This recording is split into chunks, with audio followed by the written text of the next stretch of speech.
அனைவருக்கும் வணக்கம். முத்துமுத்தா முகம் வியர்க்கும் அதிசய அம்மன் ரகசியம் என்ன தெரியுமா? புன்னைநல்லூர் முத்துமாரியம்மனுக்கு முத்துமுத்தா வியர்க்கும். அதனாலதான் அந்த கோயில்ல அம்பாளுக்கு முத்துமாரியம்மன் அப்படின்ற பேரே வந்துச்சு.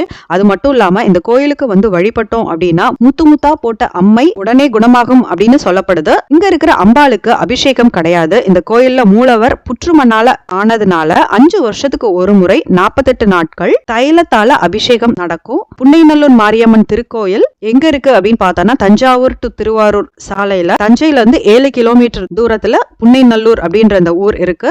5 வருஷத்துக்கு ஒரு டைம் அம்மனுக்கு தைல காப்பு நடக்கும். அந்த மாதிரி தைல காப்பு பண்ணும் பொழுது அம்பாளுக்கு வெப்பம் அதிகரிச்சு அம்பாளுடைய முகம் வியர்க்கும். அந்த வெப்ப அதிகரிக்கிறத கண்ட்ரோல் பண்ற விதமா தான் தயிர் சாதமும் இளநீரும் அம்மனுக்கு நிவேதனமா படைக்கப்படுது. ஜவ்வாது, சாம்பிராணி, புனுகு இதெல்லாம் அம்மனுடைய திருமேனிக்கு போட்டு குளுமைப்படுத்துவாங்க. இங்க இருக்கிற வெள்ள குளத்துல வெள்ளம் வாங்கி நம்ம கொட்டணும் அப்படின்னா கண் பார்வை, மாங்கல்ய பாக்கியம், உடல் கோளாறு சம்பந்தப்பட்ட எந்த பிரச்சனையா இருந்தாலும் அது உடனே தீரும். எப்படி வெள்ளம் தண்ணியில கரையுதோ அதே மாதிரி உடல் பிரச்சனை, நோய் எல்லாமே கரைஞ்சு போகும் அப்படின்னு நம்பப்படுது. ஒரு காலத்துல இந்த இடத்துல புன்னை மரக்காடு இருந்ததுனால புன்னைநல்லூர் அப்படின்ற பேர் வந்ததா சொல்லுது புராணம். தீராத நோய் யாருக்காவது இருந்துச்சு அப்படின்னா இங்க இருக்கிற பேச்சியம்மன் சன்னதியில வேண்டி படையல் போட்டோம் அப்படின்னா நோய் நொடி பறந்துரும். நன்றி.